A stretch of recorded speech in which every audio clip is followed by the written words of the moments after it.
আয়নার গায়ে লাল বেনারসি শাড়ি, লালের মধ্যে সোনালি জরির ঢেউ তোলা কারুকাজ, মাথায় পাতলা বিয়ের ঘোমটা, গোল গোল চোখে মোটা করে টানা কাজল, ঠোঁটে লাল লিপস্টিক, কপালের মাঝ বরাবর লাল টিপের পাশ থেকে গাল পর্যন্ত সাদা, লাল কুমকুমের বিন্দু বিন্দু আলপনা, সেই আলপনার উপরে নিচ্ছন্দে নৃত্য করছে টিকলি টায়রা। তাদের সাথে ঠিক তাল মিলে দোল খাচ্ছে নাক থেকে কান পর্যন্ত টানা নাকের গোল নথ। আয়নার গায়ের রং সাদা, সাদা মানে বেশ সাদা। গ্রামে ধুলোবালি খটখটে রোদে তার সৌন্দর্য কখনো মিলান হয়নি, বরং শৈশব থেকে কিশোরী হতে হতে গ্রামের বুনো সাদা ফুলের মতো খিলখিল করে হেসে উঠছে তার দাদি বলে। সে পেটে থাকতে চকচকে পিতলের কলসি ঘরের দরজায় রাখতেন। তার মায়ের প্রতিদিন ঘুম থেকে উঠে সবার আগে এই সোনার চকচকে পিতলের কলসিতেই চোখ পড়ত, আর পড়ত বলেই তার গায়ের রং হয়েছে সোনা রঙের মতো চকচকে। আর এই চকচকে সাদা গায়ে লাল টুকটুকে বেনারসি শাড়িতে তাকে দেখতে লাগছে সদ্য ফোটা কুসুমকলির মতো। কুসুমকলির মতো হোক আর যাই হোক, আয়না তাদের টিনের ঘরের আধো ভাঙ্গা চৌকিতে বসে আছে জড়সড় হয়ে। ভয়ে তার চোখ মুখ শুকনো, চোখের কোনাও ভেজা, কাজল লেপটেছে। দাদির কাছে ধমক খেয়েছেও দুবার, তাই এবার সে আর দম আটকে খিচে বসে আছে। খিচে বসে থাকলে বুঝি চোখের পানিও খিচে বসে থাকে না, তাই কাজল আবার লেপটে গেছে। এবার অবশ্য এখনও ধমক খায়নি, কেননা তার দাদি আপাতত এই ঘরে নেই, বিয়ে বাড়ি দুনিয়ার কাজ আছে হয়তো আশেপাশে, তাই সেই লেপটে যাওয়া কাজল নিয়ে জড়সড় হয়ে চুপচাপ বসে আছে। সে অবশ্য জানে না সেই ল্যাপটা যাওয়া কাজলও তাকে দেখতে লাগছে রাজেন্দ্র রানীর মতো। দেখতে রাজেন্দ্র রানী হোক আর যাই হোক, সবার কপাল কি রাজেন্দ্র রানীর মতো হয়? হয় না বলেই এই রূপ তার কাল হয়েছে। আয়নার বাবা মানে গ্রামের নিম্নবিত্ত মানুষের তালিকায় তারা আছে। এই তালিকার এই গ্রামের মানুষেরা নয় অন্যের জমি বর্গা নেয়, নয় স্টেশনে মালামাল বহনের কাজ করে, নয় এক গ্রাম পরে নদীর পাড়ে ইটের ভাটায় কাজ করে। তার বাবাও ইটের ভাটায় কাজ করত। সেই কাজের মধ্যে তার বাবা একদিন স্বাভাবিকভাবে কাজে তো গেল, আর ফিরে আসেনি। কেন আসেনি তারা জানে না। অভাবের সংসার, বসে থাকলে তো আর পেট চলে না, তাই তার মাও গিয়ে কাজে যোগ দিল। তবে তার মাও একদিন ঠিক বাবার মতো কাজে গিয়ে আর ফিরে আসেনি। তার মা ছিল তার মতোই দেখতে সুন্দর। অনেকে বলে অন্য লোকের সাথে পালিয়ে গেছে, অনেকে বলে সুন্দর বলে ধরে অন্য দেশে পাচার করে দিয়েছে, আবার অনেকে বলে নষ্ট করে মেরে ইটের চুলায় জ্বালিয়ে দিয়েছে। এই ইটের চুলায় জ্বালিয়ে দেওয়ার গাল গল্প তাদের গ্রামে অনেক আছে, অবশ্য সবই চুপি চুপি। কেননা এই ইটের ভাটা সারেং বাড়ির, টাকা পয়সা জমির কোনো কিছুর তো অভাব নেই, তাই তাদের উপর কথা বলেই নাকি রাতের আধারে তুলে গলা কেটে চুপচাপ চুলার ভেতর দিয়ে দেয়। কোনো প্রমাণ নেই, চিহ্ন নেই, তাই কারোর কিছু বলার সাধ্যও নেই। সে বড় হয়েছে দাদির কাছে, চাচা চাচির সংসারে থাকলেও আয়না এক হিসেবে বড় হয়েছে আদরেই। তার চাচির দুই ছেলে মেয়ে নাই। সে দেখতে পুতুলের মতো, অভাব থাকলেও তারা অনাদর করেনি, বরং মেয়ের মতোই আগলে রেখেছে। তার চাচা গ্রামের সাধারণ কৃষক। বাবা মায়ের নিখোঁজ হওয়ার পরে দাদি আর কাউকে ওই দিকে কাজে যেতে দেননি। নিজেদের তো আর কোনো জমি জমা নেই, বর্গা নিয়ে চাচা চাষাবাদ করেন, যা সে তাই দিয়েই কোনো রকম দিন চলে। সেই চলার মাঝে আয়নার দায়িত্ব চাষাবাদের সময় জমিতে চাচার জন্য দুপুরে ভাত নিয়ে যাওয়া। সব দিনের মতো সেই দিনও গিয়েছিল। তাদের গ্রামে নামকরা ফকির বাবা হলো আলাউদ্দিন ফকির। 3-4 গ্রামে তার বেশ নাম ডাক। জ্বর হোক, পেটের বেদনা হোক, জিনভূত যাই হোক বা যে কোনো বিরাট সমস্যাই হোক, তার কাছে সব সমস্যার সমাধান আছে। বড়ই গুণ তার, আর এই গুণ আছে বলেই তার খুব নাম ডাক। অবশ্য এই নাম ডাকের আরেকটা কারণও আছে।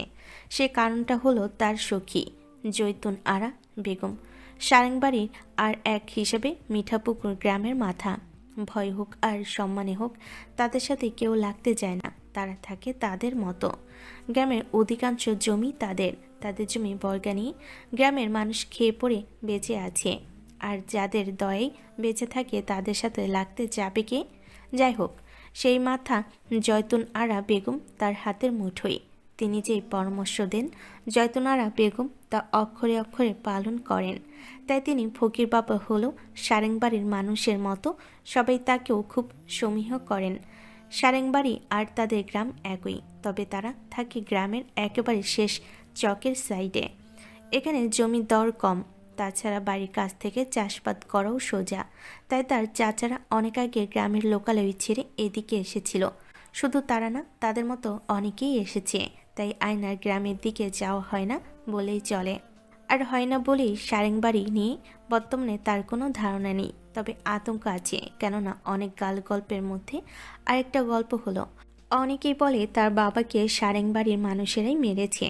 কেন তার বাবার মতো সাধারণ এক লেবারকে মারবে আয়না জানে না, বুঝে না। তবু এই লোকগুলোকে সে যেমন ভয় পায় তেমনি ঘৃণাও করে। সেই ঘৃণা বা ভয় অবশ্য কাউকে বলা বা দেখানোর মতো সাহস তাদের নেই। তারা সাধারণভাবেই খেয়ে পড়ে আছে। সেই পড়ার মাঝে সেই দিন ভাত নিয়ে গিয়েই পড়ল ঠিক আলাউদ্দিন ফকিরের সামনে। আয়না দেখেই সালাম দিল। ফকির বাবা সদা মিষ্টভাষী। তিনি কখনো উঁচু গলায় কথা বলেন না, বলেন ধীর সুন্দর কোমল করে। অন্যরকম একটা অমায়িক হাসি তার ঠোঁটে সবসময় বিরাজ করে। সেই হাসি দেখলেই মনে হয় তিনি খুবই আপন কেউ, একেবারে নিজেদের লোকের মতো।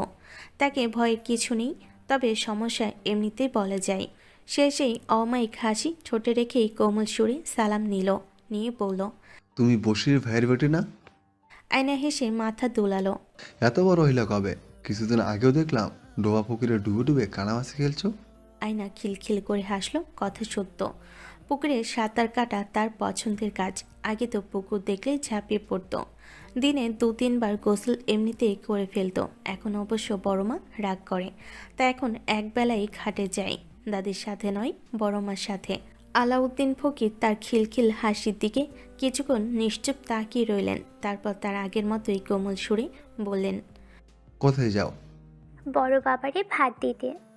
ভালো ভালো, তবে মাথার কাপড় কই? এই ভর দুপুর কিন্তু একদম ভালো না। আল্লাহ রূপ তো দিছে আগুনের গোলা, সেই গোলা নিয়ে যাইবা তো একলা, ফিরবা তো ঘরে আরেকজন নিয়ে। আয়না তাড়াতাড়ি মাথায় কাপড় টানলো। ভীতু মেয়ে সে। তার মধ্যে কিছুদিন আগে তাদের পাশের গ্রামের কাকুলির ওপর তেনাদের নজর পড়ল। আহারে কি শাস্তি! এই আলাউদ্দিন ফকিরই তো শুকনা মরিচ পুড়ে শলার ঝাড়ু দিয়ে পিটিয়ে দূর করলো। তখন এই অমায়িক হাসি ফকির বাবার ঠোঁটে থাকে না কোনো কোমল সুর। চেহারা হয়ে যায় অন্যরকম।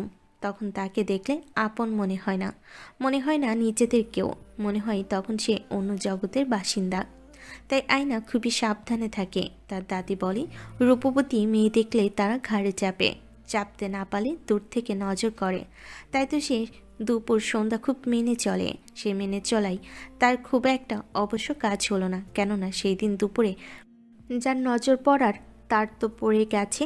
কেননা তেনারা নজর করলে ফকিররাই রক্ষা করেন। স্বয়ং ফকির বাবারই নজর তার উপর পড়েছে। সে নজর থেকে এক ভয়ঙ্কর তেনাকে তার ঘাড়ে নিজ উদ্যোগে ভর করার আয়োজন করেছে। আর সেই আয়োজনের অংশ হিসেবে তার দিন 2 পরই আয়না শুনল তার বিয়ের সম্বন্ধ এসেছে, আর কোনো বাড়ি থেকে না, এই অত্র এলাকার সবচেয়ে বড় বাড়ি সারেংবাড়ি থেকে তাদের বড় নাতির জন্য। আয়না চাচে পড়ল মহা মুসিবতে, কেননা গাঁও গ্রামের হিসাবে তার ভাস্তির বিয়ের বয়স হয়েছে। চারিদিক থেকে ভালো ভালো সম্বন্ধও আসে, তবে গরিব ঘরে রূপ থাক আর যাই থাক, খালি হাতে মেয়ে নেয় না কেউ। সেই হিসেবে এই সম্বন্ধ ভালো, কোনো চাও পাও নেই। পা থেকে মাথা পর্যন্ত তারাই সাজিয়ে নেবে। তবে ছেলের বয়স একটু বেশি মানে বলতে গেলে 30-এর উপরে তো হবেই। এ হওয়াও ছেলের নিজের দোষে, এমন না তার জন্য মেয়ে পাচ্ছে না। সে নিজেই ঘোষণা দিয়েছিল বিয়ে করবে না। অবশ্য এর যথাযোগ্য কারণও ছিল, কেননা তার মুখের অর্ধেকের বেশি অংশই আগুনে ঝলসানো। সাধারণ ঝলসানো না, হঠাৎ তাকালে যে কেউই আঁতকে উঠবে। তবু শিয়ানা হওয়ার পরে সারেংবাড়ির মাথা জৈতুন আরা বেগম নাতির বিয়ে ঠিক করলেন। যাদের কাছে টাকা আছে তাদের মাইয়ার অভাব হয় নাকি? তবে মেয়ে হয়ে গেল, চেহারা দেখেই অজ্ঞান। সারেংবাড়ির বড় নাতি নম্র ভদ্র, অন্তত বাজে কোনো কথা এলাকায় নাই। কাজকাম ছাড়া অন্য কিছুতেই সে নাই। তবে সেই অজ্ঞান তাকে আঘাত করলো বলে তখনই ঘোষণা দিল সে বিয়ে করবে না। অবশ্য তার ঘোষণা কিছু থেমে থাকেনি। যতনারা নিজের মতো মেয়ে খুঁজতে লাগলেন। সে ছাড়া এই নাতি নাতনিদের আছে বা কে? এমন না মেয়ে পায় না, সব জেনেও অনেকে সেদে মেয়ে দিতে চায়, কেননা সবাই ভালো করেই জানে যে বউ হবে সে হবে সোনাই সোহাগা, সারেংবাড়ির কর্তী। তবে কোনো কারণে জয়তুন আর কারোরই মনে ধরে না। সে ধরা ধরল তার ভাস্তিরে। তিনি কি করবেন দিশা পান না। কোমল নরম মেয়ে তাদের, বয়স কোনো সমস্যা না। মেয়ের সঠিক বয়স আর বেটা মানুষের আবার বয়স কি। তবে মুখটা আয়না শুনেও একুলকুল হয়ে কাঁদল। চাচার হাত ধরে বলল, আমি এই বিয়ে করুম না বড় বাবা, তাদের দেখলে আমার ভয় করে। কিসের ভয়? সেটা যারই হোক, তবে এই বিয়ে আমি করুম না বড় আব্বা। বসির ভাস্তির মুখের দিকে তাকিয়ে সারেংবাড়ির দিকে রওনা দিল। মা বাপ মরা এতিম মাইয়া, থাক বড় ঘর লাগবো না, তবু ভালো থাক। তবে ফিরল মুখে পান আর হাত ভর্তি মিষ্টি নিয়ে। খুশিতে তার চোখ মুখ জলজল করছে। সে মাটির হাড়ির মুখের কাগজ ছিঁড়ে সাদা রসগোল্লা বের করে ভাস্তির মুখে তুলে দিয়ে বলল, মারে, এই হতভাগা বড় বাবার মুখের দিকে চাইয়া বিয়েটা কবুল করো। 3 ধানের খ্যাত তোমার বড় বাবার হইব। এত কষ্ট করে তোমারে লালন পালন করলাম, তুমি কি তার এইটুকু প্রতিদান দিবা না? আয়না বলতে গেলে তার চাচার পায়ে পড়ে গেল। পা আঁকড়ে ধরে বলল, বড় বাবা, পারলে মেরে ভেলায় ভাসাইয়া দাও। তাও ওই জমের বাড়িতে পাঠাইও না, তারা খনি, আমার বাবা মায়ের খনি। আরে ধুর, কে কইছে তোরে? এলাকার সবাই কয়। পিঠ পিছের কথা কখনো সত্য হয় না মা। কে কইছে হয় না? হয় বড় বাবা, হয়। কিছুটা হইলেও হয়, তারা ভালো মানুষ না। ধুর পাগল, তোর বাপে তোকে ইটের ভাটায় কাজ করতো বইলা তারাই মারছে, এমন কোনো কথা আছে? তাছাড়া সব না জেনে মারার কথা আসবে কেন? নিরুদ্দেশ্য তো হইবার পারে। কত মানুষ অভাবে তাড়নায় হয়। তোর বাপও যে ধোয়া তুলসী পাতা ছিল, সেই জামিন কে লইবে? আমার বাবা অমর না।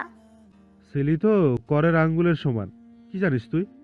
আমার কিছু জানা লাগবো না, আমি তাদের বাড়ির বউ হমু না।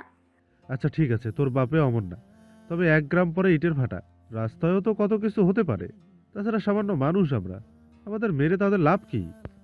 আয়না কথা খুঁজে পায় না, তবে মনও সায় দেয় না। বসে খুব করে ভাস্তিকে বোঝালো। নিজের মা বউকেও বলল বোঝাতে, আয়না তাও বুঝে না। বুঝবে কি করে? শুধু যে ভয় ঘৃণা তা না। চাঁদে যেমন এক সাদা চুলে ধবধবে সাদা বুড়ি বসে সুতো কাটে, তেমনি সারেং বাড়িতেও এক বুড়ি আছে যার নাম জয়তুনারা বেগম, যে কথে কথে খিক খিক করে হাসে। আর 19 থেকে 20 হলে তার পালা একদম লোক আছে যাদের দিয়ে ধরে বেলমাথা করে। পুরো গ্রামে এক চক্কর কাটি দীপ্তির ঢেকুর তুলে। সেই ঢেকুর আয়নার ভয় কোনো কিছুই কারোর কানে গেল না। তাই আয়না আজ এই বেনারসি শাড়িতে কুসুমকলির মতো ফুটে বসে আছে। আর আছে বলেই আয়নার ভেতরে ভেঙে চুর এলো। তার লেটকে যাওয়া কাজল চোখের কোনা বেয়ে থুতনিতে গিয়ে ঠেকল। যে বাড়ির ভয়েই কারখানা, যাদের কথা চিন্তা করে তার কলিজা খাবলে উঠছে, সে বাড়িতে সে যাবে কি করে? আল্লাহ রক্ষা করো, এ যাত্রাই করো। যদি করো মানো 10 রোজা আর 1 খুরান খতম ঠিক দিয়ে দিব। শীত পুরোপুরি বিদায় নিয়েছে। শব্দ 3-1 হলো। বিদায় নিতে না নিতেই সূর্য তার রূপ দেখানো শুরু করেছে। বৈশাখ মাস ঘরে আসবে আরও মাসেক পরে। তাই মেঘ বৃষ্টির ছিটে ফোটা আকাশের ধারে কাছেও নেই বলে তপ্ত দুপুরের রাগ যেন এখনই গায়ে ফোসকা ধরিয়ে দেয়। আর এই তেজের মধ্যে মেয়েটা এমন মোটা ভারী শাড়িতে জড়সড় হয়ে বসে আছে। মোমেনার দেখে এত মায়া লাগলো না লেগে উপায় কি? মেয়েটার চোখে মুখে উপচে পড়া মায়া। সে মনে মনে বড় একটা শ্বাস ফেলে এগিয়ে এলো। গায়ে তার মলিন কাপড়, সেই কাপড়ের আঁচল টেনে চোখ মুখ মুছতে মুছতে আয়নার সামনে বসলো। তাদের বাড়িতে বিদ্যুৎ নেই, গ্রামের অনেকের বাড়িতেই নেই। কুপি তেলের জোগাড়ই দিতে পারে না আবার বিদ্যুৎ। যাদের অবস্থা ভালো, শুধু তাদের বাড়িতেই দেখা যায় রাতের অন্ধকারে চাঁদের আলোর মতো আলো করা ছোট ছোট লাল লাল বাতি। আর এই ছোট ছোট লাল লাল বাতি তাদের সাধ্যের অনেক বাইরে। মোমেনা তালের পাখা হাতে নিয়ে পা ছড়িয়ে বসলো। তার বসা স্বাভাবিক দেখে মনে হবে কাজ টাজ করে ক্লান্ত শরীরে একটু বিশ্রামের জন্য বসেছে। আসলে ভেতর ভেতর সে ভয়ে কাঁপছে। গরমের চেয়ে এই কাঁপনের ঘামই বেশি। কেননা তার মতো গায়ের বধূর স্বামী শাশুড়ির বিরুদ্ধে গিয়ে কিছু করা চারটেখানি কথা না। সম্পর্কে সে আয়নার চাচি হলেও আয়নাত ডাকে তাকে বড়মা বলে। তার শাশুড়ি গ্রামের আর 5-10টা শাশুড়ির মতোই, ছেলেদের জন্য মমতাময়ী মা, নাতি নাতনিদের জন্য আদরে দাদি আর পুতের বইয়েদের জন্য আজাইল। এগুলো গাঁও গ্রামের স্বাভাবিক ব্যাপার।